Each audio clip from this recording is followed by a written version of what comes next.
요즘 시대가 그리스도인들, 그리스도인들뿐만 아니라 많은 사람들이 위기의 시간을 또 고난의 시간을 보내고 있다라고 아, 이야기하고 있습니다.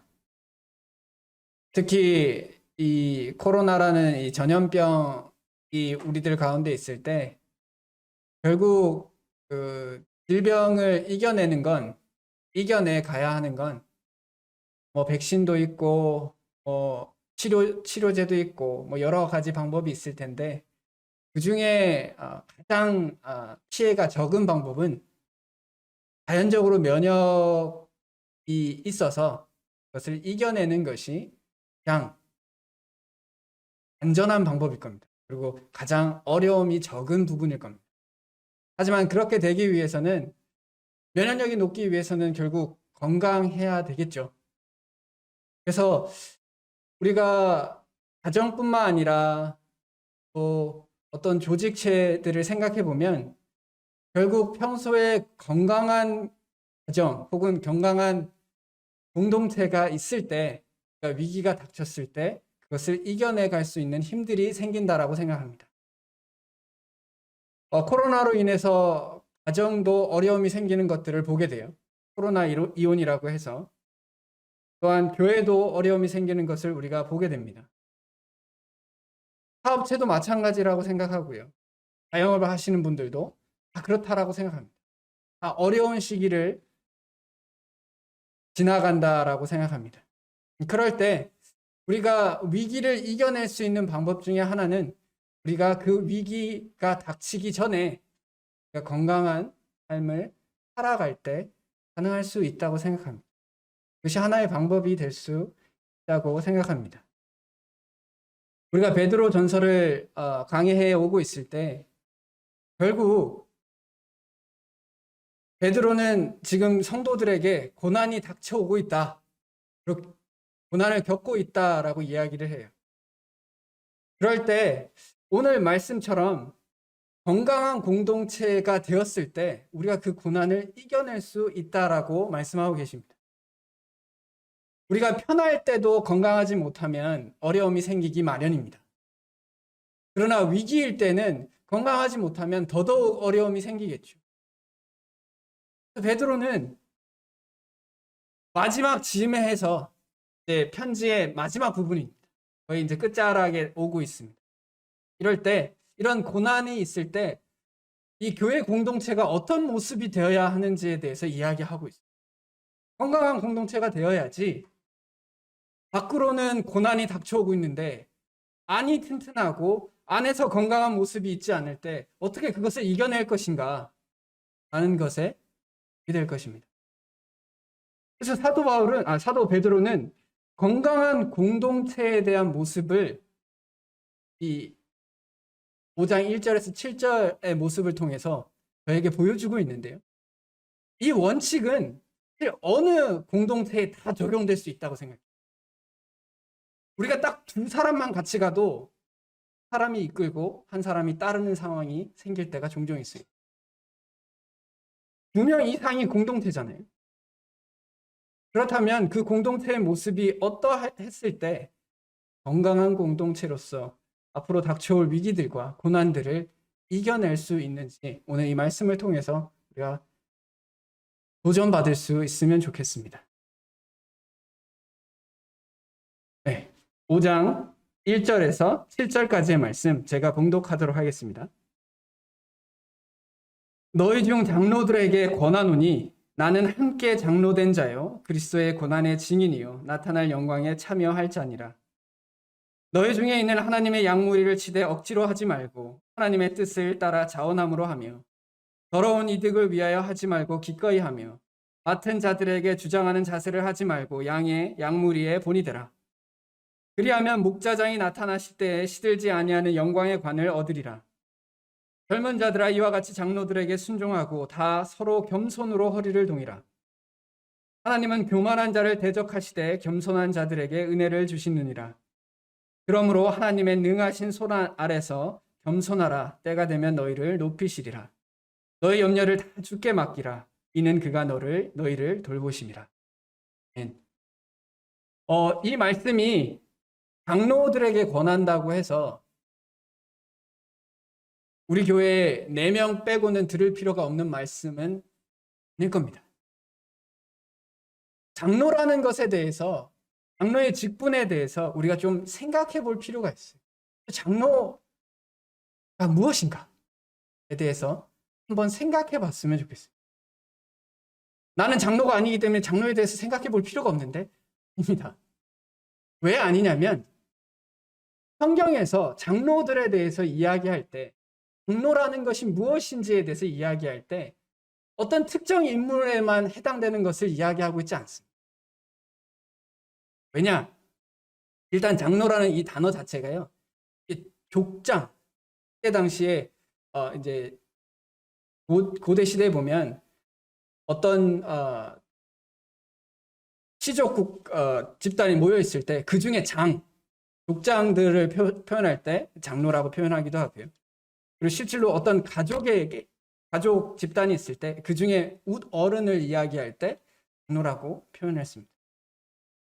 그래서 결국 이 장로라는 것은 그 무리 집단들 가운데에서 신뢰하고 권위를 가지고 배우며 또한 인도함을 받을 수 있는 사람을 말해요. 그리고 우리는 교회에서는 그렇지 않을지 모르겠지만 가정에 계시든 사회에서 일을 하시든 아니면 어떤 집단들 가운데 있든 우리는 그런 역할들을 할 때가 있습니다. 장로들에 대해서 이야기할 때 2가지 모습을 나타냅니다. 하나는 치리하는 장로, 또 다른 모습은 말씀과 가르침을 하는 장로. 그래서 이제 장로의 역할은 사실 크게 2가지예요. 다스리는 역할, 말씀과 가르침을 하는 역할. 그래서 다스리는 역할을 하시는 장로분들도 계시고 말씀과 가르침을 하시는 장로분들도 계시고 그 2가지를 함께 하시는 장로분들도 계세요. 그러니까 결국 장로의 역할은 이런 역할입니다. 그리고 이것이 전통적으로 우리 사회에서도 한 마을의 리더는 이런 역할들을 해왔어요. 그리고 사실 지금 이 시대를 살아가는 리더들도 이런 역할들을 합니다. 그러면 그 집단에서 가장 신뢰할 수 있고 맡길 수 있는 사람들을 우리가 세워가는 것이 장로다라고 생각합니다. 그럴 때 성경은 이렇게 이야기합니다.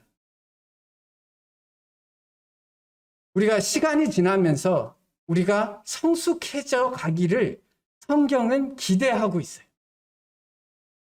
그러니까 장로를 특정 사람에게만 주어진 게 아니라 모든 사람들에게 너희가 시간이 지나고 어떤 경험들을 하고 주님과의 동행의 연륜이 지날수록 성경은 사람들에게, 성도들에게 우리의 성숙을 기대합니다. 때가 오래되었으므로, 그래서 5장 12절에 보면 때가 오래되었으므로 너희가 마땅히 선생이 되었을 터인데, 사실 우리가 유교적인 문화이기 때문에 이제 어른들을 공경하는 부분도 분명히 있지만 실질적인 우리가 어른들을 공경하는 실질적인 이유 중에 하나는 우리보다 먼저 살았어요.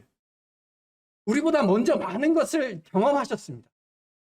그렇기 때문에 그 경험들을 통해서 많은 지혜와 분별력들이 있다라는 걸 전제로 해요. 그렇기 때문에 우리가 어른들을 존경하고 또 어른들을 통해서 배울 마음가짐을 가지고 있어요. 그래서 이것이 기대되는 부분인 거예요. 그래서 그 오래된 시간 동안 우리는 성장하게 되어서 선과 악을 분별할 수 있는 눈을 가지게 되는 겁니다. 그래서 14절에 이렇게 이야기하죠. 단단한 음식은 장성한 자의 것이니, 여기서 장성하다라는 말의 의미가 결국 성숙되어지고 장로의 역할들을 할 수 있는 사람들을 말합니다. 그들은 지각을 사용함으로 연단을 받아 선악을 분별하는 자라는 거예요. 장로의 역할은 결국 치리하고 가르치는 역할이라고 말씀드렸습니다. 이 두 가지를 하려면 반드시 필요한 게 있어요. 분별력입니다. 뭐가 옳고 그른지에 대해서 알고 있어야 돼요. 교회 안에 여러 가지 일들을 해나갈 때 과연 어떤 것이 성경적으로 봤을 때 옳은 것인가라는 분별력을 가지고 있어야 합니다. 우리에게 필요한 것은 시간이 지나면 지날수록 삶에 있어서 어떻게 사는 것이 하나님 앞에 분별력 있는 삶인지에 대해서 배워가야 된다는 걸 말해요. 그럼 이것은 모든 이들에게 하나님께서 기대하고 있는 부분이다라고 감히 말씀드립니다. 당연하다라고 생각해요. 하나님께서 우리를 구원하실 때 그래, 네가 나를 믿었구나. 그래, 이제 됐어. 거기서 멈춰 있어. 여전히 어린아이로 있어. 여전히 자기 자신만 힘들 뿐만 아니라 다른 사람도 힘들게 하는 어리석고 철없는 사람으로 남아 있어 라고 이야기하지 않습니다. 만약에 그렇다고 이야기한다면 그것은 문제가 있을 줄로 압니다. 결국 장로들에게 권면하는 것은 모든 성도들이 이런 방향으로 가야 된다라는 것을 말해요. 성도들이 우리가 단단한 음식, 즉 선악을 분별하고 그것에 따라 살아갈 수 있는 행동력을 가지기를 원합니다. 그렇게 기대하세요. 그래서 우리가 이런 때는 어떻게 행동하고 이런 때는 어떻게 분별력 있게 말하며 어떻게 분별력 있게 서로를 위로하고 서로에게 바른 방향을 제시해주고 그것을 우리가 서로에게 기대하는 겁니다.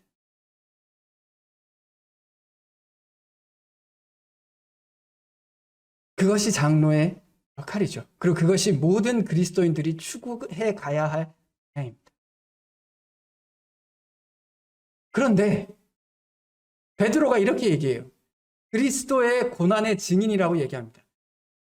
누군가가 이끄는 역할을 하게 되었을 때 고난은 반드시 따라옵니다. 반드시 따라와요. 왜 그러냐? 누군가를 이끈다라는 것은 결국 많은 사람들의 필요와 많은 사람들의 불만과 많은 사람들의 고통에 대해서 공감할 수 있고 그것들에 대해서 바른 걸 제시할 수 있으며 또한 그것들을 해소하기 위해서 나의 것을 내려놓을 수 있어야 하기 때문에 그래요. 베드로는 인류 가운데 가장 완벽한 분을 보았어요. 가장 완벽하게 이끄는 분을 보았습니다. 근데 그분을 보니 엄청난 고난을 겪었다는 걸 보게 돼요. 그걸 베드로가 눈으로 봤어요. 심지어 그 눈으로 보다 못해 너무나 두려워서 그를 배반하기까지 했어요. 그를 부인하기까지 했습니다. 그만큼 고난의 일이라는 거예요. 누군가를 이끈다는 것은. 그렇지만 베드로는 그 모든 걸 보았고 나서 예수님께서 영광 가운데 부활하시고 또한 승천하시는 것도 보았어요. 그렇기 때문에 베드로는 이걸 경험했습니다. 경험 가운데 이렇게 얘기해요. 이끄는 자는 반드시 고난을 겪는다. 내가 그 증인이야. 근데 마찬가지로 그만큼의 영광을 누리게 될 것이다 라는 것을 이야기하고 계세요. 직접 베드로는 눈으로 보았어요. 그렇기 때문에 장로들에게 이끄는 자들에게 이것을 기억하라라고 이야기합니다. 그러면서 권면하기를 양무리를 치라고 얘기해요. 하나님의 양무리, 중요한 겁니다. 나의 양무리가 아니에요. 너희 중에 있는 하나님의 양무리를 치라고 얘기합니다. 결국 이 말은 사실 저희가 목회자를 이제 목자라고도 이야기하고 이제 목사라고도 이야기하고 이렇게 이야기하는데 우리가 감히 목자의 역할이라고 이야기하기는 좀 어떨 때는 너무 감당하기 어렵다라는 생각이 들 때가 있어요. 그래서 오히려 목견처럼 생각해 볼 필요가 있다고 생각해요. 우리가 양을 칠 때 목자 혼자 양을 칠 때도 있지만 어떨 때는 이제 목견을 사용해서 양들을 칩니다. 그래서 양이나 목견이나 사실 같이 목자의 말을 듣는 거예요. 그러나 목견은 일일이 이제 양들이 잘 지내느냐, 목자의 말에 따라서 양들을 돌보는 역할을 합니다. 그게 사실 목회자의 역할이지 않나라고 생각해 봅니다. 근데 이 양을 생각해 보면 우리가 여러 강단에서 여러분들께서 양의 연약함에 대해서 여러 번 이야기했어요. 저 들었던 기억이 나거든요. 양들은 기본적으로 연약합니다. 기억나는 양들의 특징들이 있을까요? 분별력이 떨어져요. 3m 이상을 못 본답니다. 그리고 너무나 연약해서 겁도 많아요. 그리고 더럽답니다. 그리고 넘어지면 혼자 못 일어나요. 그리고 의외로 고집도 되게 세다고 이야기합니다. 그런 양들을 치라라고 이야기합니다. 장로들에게.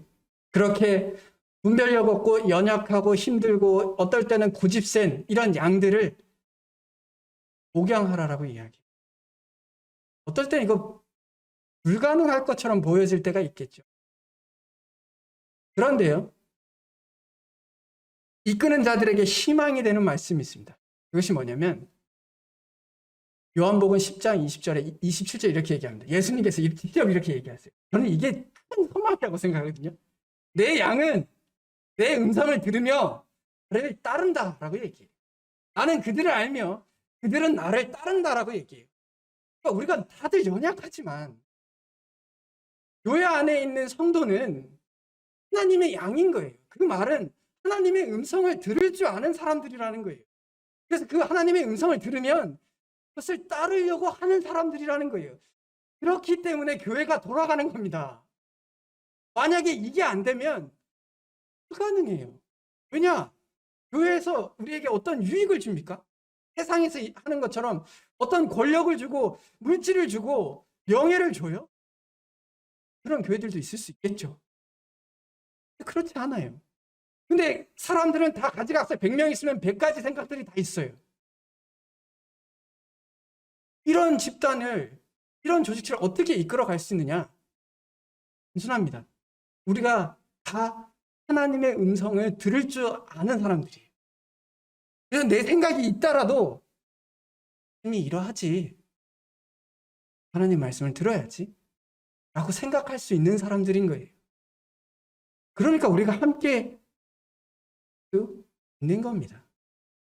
그래서 우리가 주님의 일들을 해갈 수 있어요. 그래서 이끌어갈 수 있는 겁니다. 이끄는 것의 모습은 양무리를 친다는 것 중에 베드로는 본인이 사도임에도 불구하고 1절에서 이야기하는 것은 나도 너희들과 같은 장로로서 이야기한다라고 얘기해요. 서로를 겸손으로 낮춥니다. 그러면서 베드로가 직접 예수님의 부활 이후에 그분께서 부탁하신 것을 이야기하고 있어요. 양을 치라는 거예요. 장로들의 역할은 결국 성숙한 자들의 역할은 성도들을 치는 거예요. 오해하지 마세요. 때리라는 게 아니에요. 성도들을 때리고 못 살게 굴하는 게 아닙니다. 여기서 치라라는 것은 말 그대로 돌보라는 거예요. 근데 그 중에 돌보는 것 중에 가장 중요한 것이 있어요. 이게 뭐냐? 먹는 거예요. 먹이는 거예요. 예수님께서 베드로에게 사랑 고백을 3번 하게 하실 때 예수님께서 부탁하신 2가지가 3개 중에 2가지가 다 먹이라는 거예요. 내 어린 양을 먹여라. 내 양을 쳐라. 그리고 내 양을 먹이라. 그러니까 목양에 있어서 제일 중요한 것은 예수님께서 2번이나 부탁하신 거죠.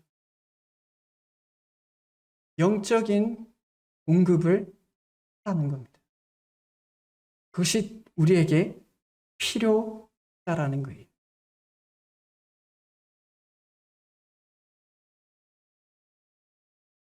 양무리를 치는 것의 모습은 그런 겁니다. 목양을 한다는 것은 결국 말씀을 공급해 가는 겁니다. 말씀을 공급하려면 말씀대로 살아가려고 노력해야겠죠. 그리고 말씀을 깨달으려고 노력해야겠죠. 말씀대로 살려고 노력해야 할 것입니다. 그것이 양을 치는 것의 본질적인 모습이라고 생각합니다. 그리고 그렇게 할 때 억지로 하지 말라고 이야기해요. 하나님의 뜻을 따라 원함으로 하라라고 이야기합니다. 자, 이 말을 우리가 오해할 때가 있어요. 내 맘대로 하라라는 걸로 들으시면 안 돼요. 왜냐하면 앞에 하나님의 뜻을 따라 자원하라고 했어요. 결국 우리가 하나님의 뜻을 따라 계속해서 살아갈수록 하나님께서 맡기신 일들에 대해서 점점 자원하는 마음들이 생길 겁니다. 그것이 꼭 장로의 역할들을 말하는 게 아니에요. 교회 안에서의 필요를 채워가는 일들을 말합니다. 모든 기쁜, 모든 역할들에 다 적용된다라고 생각합니다. 자원함으로 하나님의 뜻을 따라 하나님의 뜻을 우리가 바라보면 바라볼수록 우리는 자원함으로 주님을 위해서 산다는 것의 가치를 발견하게 돼요. 제가 충분히 이해합니다. 각 성도님들의 상황에 따라서 섬길 때가 있고 섬기지 못할 때가 있어요. 괜찮습니다. 그럴 수 있어요. 제가 한 번도 그렇지 못하다고 해서 어떻게 그럴 수가 있으세요? 라고 말한 적이 없어요. 그럴 수 있죠. 물론 권면을 합니다. 이런 부분들에 대해서 한번 생각해 보시는 건 어떠세요? 우리가 주님 안에서 이런 일들을 생각해 보실 때 이것 의미 있다라고 생각합니다. 그리고 어떤 어려움이 있다면 그 어려움도 어떻게 주님께서 해결해 주실 수도 있지 않겠습니까? 라고 우리가 권면은 해가요. 그러나 절대 억지로 죄책감 가운데 어떤 직분을 맡게 하는 건 어려운 일이라고 생각해요. 그래선 된다고 생각합니다. 하지만 주님의 일을 하는 것에 대한 가치마저도 잃어버리지는 않길 바라는 거예요. 우리가 상황에 따라서 어떤 일들을 하지 못할 때가 있어요. 그러나 그것이 주님의 일을 하는 것의 가치를 그 정도 수준으로 우리가 생각해도 된다라는 말이 아니라는 거예요. 주님을 섬겨가는 것의 가치를 이해하고 우리가 지금 상황이 안 되면 친절하게 주님을 섬길 수 있는 상황들을 만들어가는 노력을 해보라는 겁니다. 주님의 뜻에. 그런 마음들을 가지면 사실 제일 좋은 건 각자가 각자 눈에 내가 이런 일들을 하면 좋겠네. 이런 필요들이 보여지네. 그래서 하나님께 기도해보고 교회의 질서 안에서 이런 일들을 자원해서 맡아가면 이게 가장 아름다운 모습이겠죠. 그런 모습이 하나님께서 가장 즐거워하는 모습일 것이다 라고 생각합니다. 우리가 직분들을 행할 때 어떤 역할들을 행할 때 정말 피해야 하는 것들 중에 하나가 더러운 이익을 위해서 하면 안 돼요. 사람들이 유혹을 받죠. 많은 사람들이 듣기 좋고 많은 사람들이 받아들여서 나에게 칭찬해 줄 수 있는 말들을 싶은 유혹이 생길 겁니다.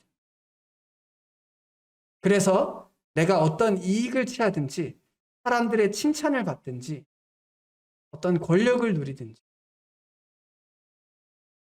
그것을 추구하지 않는 겁니다. 그러면 주님 앞에서 아무런 기쁨이 없을 줄로 압니다. 주님 외에, 주님을 영광스럽게 하는 것 외에, 그래서 자원함으로 하는 것 외에 다른 이득을 위해서 그것이 권력이 됐든 그것이 돈이 되었든 명예가 되었든 뭐가 되었든지 간에 그것을 추구하게 되면 본인이 그것을 나중에 가면 어지게 돼요. 주님 앞에 떳떳해지지 못하게 됩니다. 그리고 주님 앞에서 말씀을 전할 때 이 말씀은 나한테 걸리니까 치우고 저 말씀도 치우고 그러면 전할 수 있는 말씀이 별로 없어요. 제가 그걸 경험하기 때문에 잘 알아요. 저는 저의 연약을 알기 때문에 말씀 가운데 저의 연약을 찌르는 말씀들이 나올 때 마음에 약간 부담들이 생겨요. 근데 그것을 이겨내고 할 수밖에 없어요. 그렇게 해갈 수밖에 없어요. 안 그러면 나중에 가면 할 말이 별로 없어요.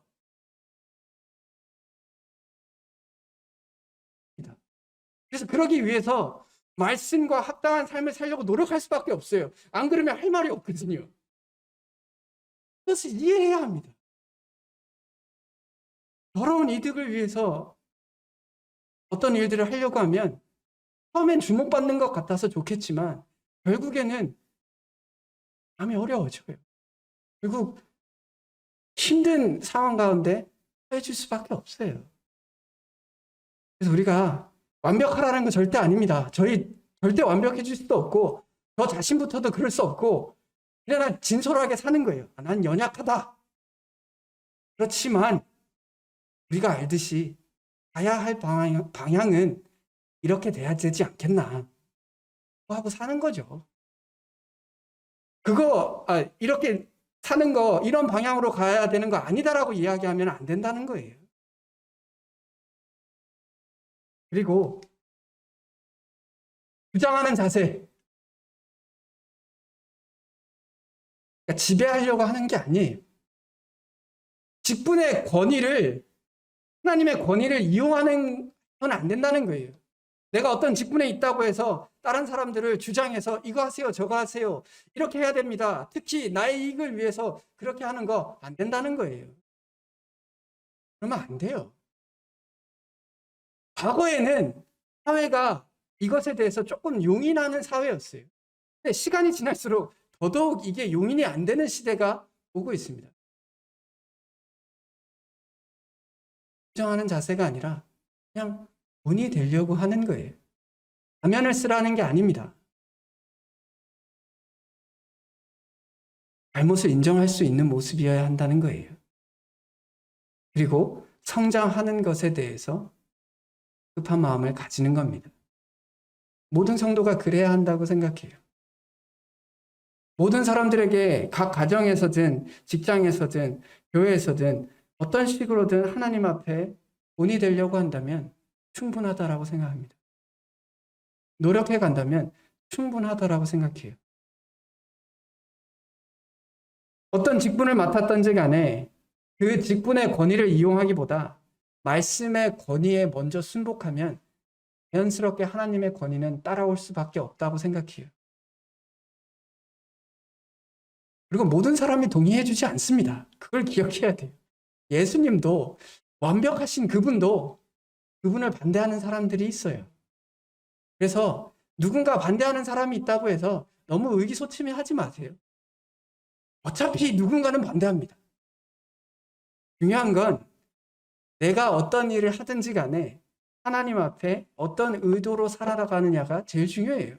그것만 떳떳하면 하나님께서 도우십니다.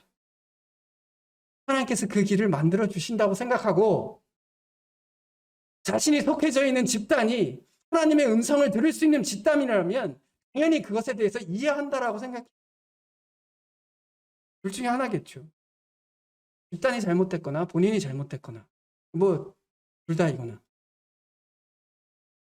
결국 본이 되기 위해서 우리가 노력해야 한 것을 말합니다.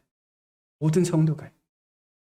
그러면 시들지 않는 영광의 간을 예수님께서 주신다는 거예요. 과거에 이제 월계수 간을 쓰는 게 엄청난 영광이었어요. 근데 그 월계수 간은 시듭니다. 바지에서 떼면 잎사귀가 떨어지면 당연히 시들죠.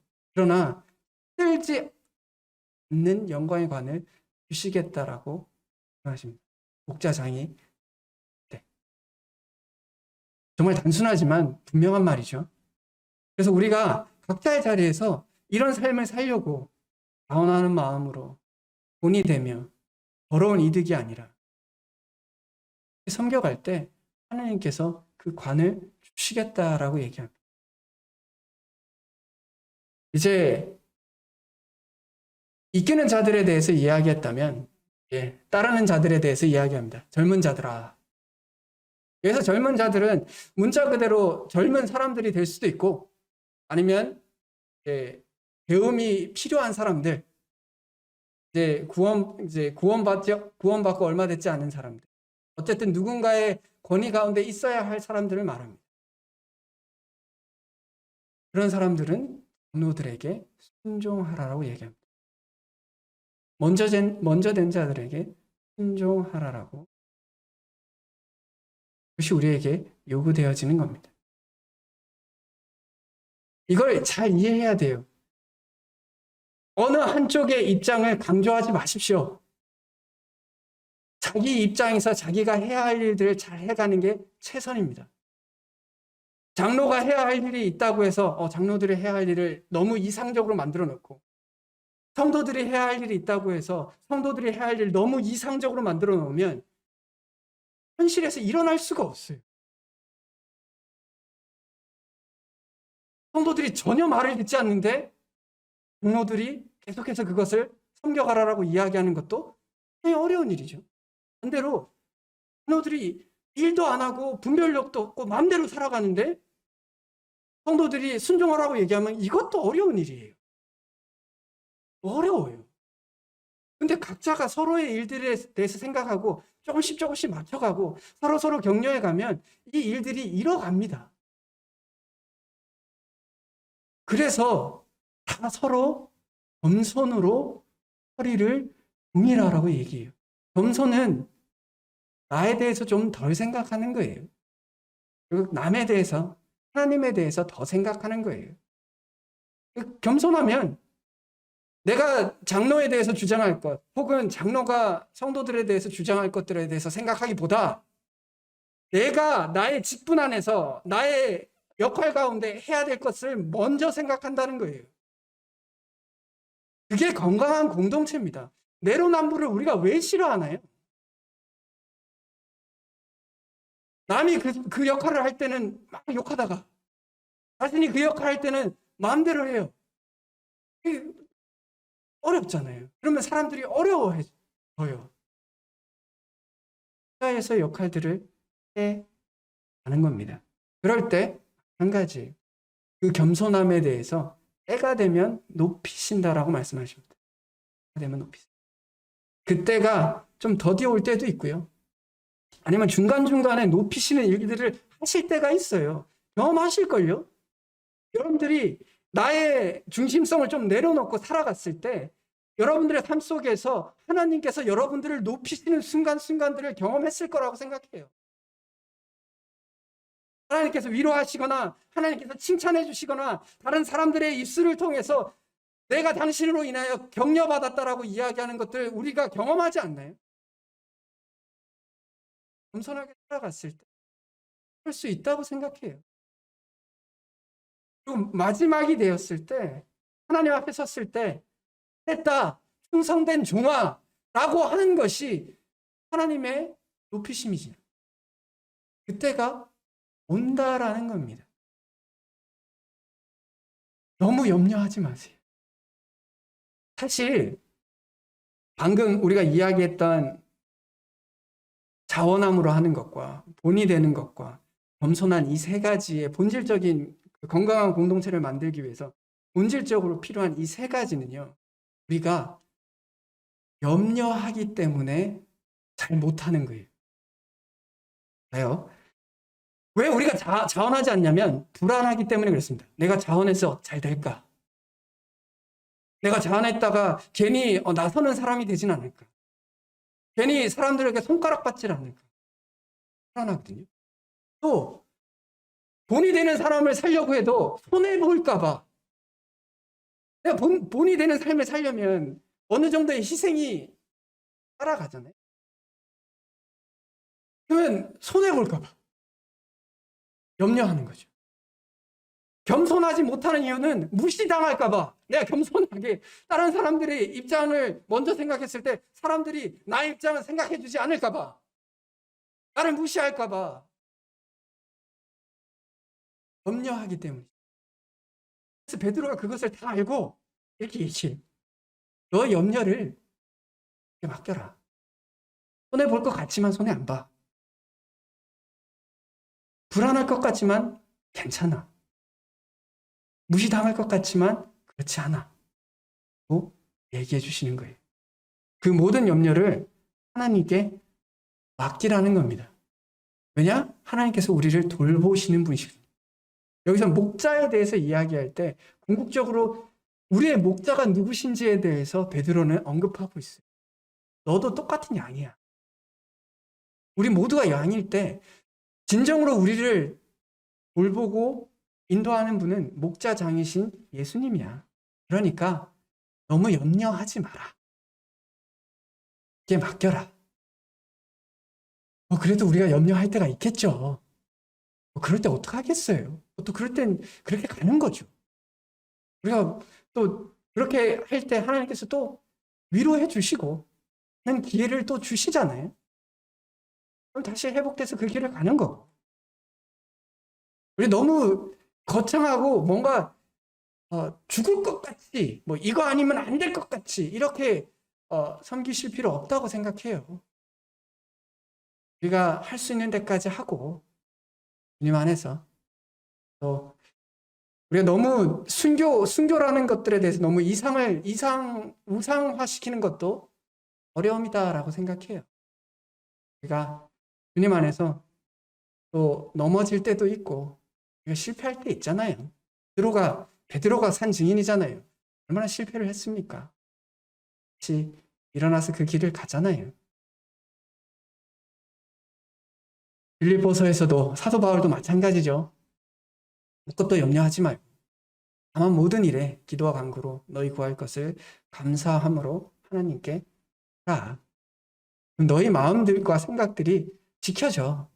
그러면 우리가 자원함도 생기고 우리가 본을 보이면서 살 수도 있고 겸손하며 살 수도 있다라는 겁니다. 우리가 다 그렇게 할 수 있었으면 좋겠어요. 그리고 그런 방향으로 살아가는 것이 인생의 낙이다라는 걸 이해할 수 있었으면 좋겠어요. 그렇게 살아갔으면 참 좋겠다 하는 게 제 생각이고 또한 하나님의 말씀이 우리에게 권면하고 있는 부분이다라고 생각합니다. 우리 기도하고 또 기도하는 시간 갖도록 하겠습니다. 하나님 아버지, 은혜를 감사합니다. 우리가 긴장 가운데 살 때가 종종 있습니다. 마치 이게 안 되면 정말 인생의 끝인 것처럼, 이게 이루어지지 않으면 나의 삶은 실패인 것처럼 할 때도 있습니다.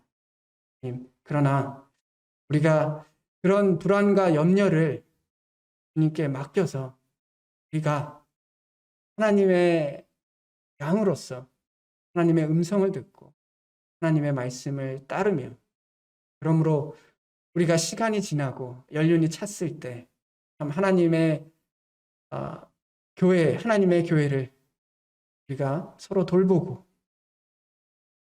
또 목양하고 서로 섬기고 또 서로 순종하고 또 서로 겸손히 살아갈 수 있어서 우리의 삶 속에 어떤 위기가 닥칠 때 건강한 공동체로서 그것을 이겨나갈 수 있도록 하나님께서 은혜를 베풀어 주시기를 간절히 간구드립니다. 주님께서는 저희를 돌보시는 분이시라는 것을 잊지 않게 도와주시기를 원하고 그러므로 하나님께 넉넉히 맡길 수 있도록 주님 저희의 마음들을 지켜주시기를 또한 원합니다. 우리의 불안과 염려를 주님께 맡겨서 주님께서 명령하신 것들을 쫓아 살아갈 수 있도록 도와주시고 그렇게 성숙해져 가는 사람들이 될 수 있도록 은혜를 베풀어 주시기를 또한 특별히 간구드립니다. 주님의 선하신 능력을 의지하며 살 수 있도록 도우시길 원합니다. 이 모든 것을 우리 주 예수 그리스도의 이름으로 기도드렸습니다. 아멘.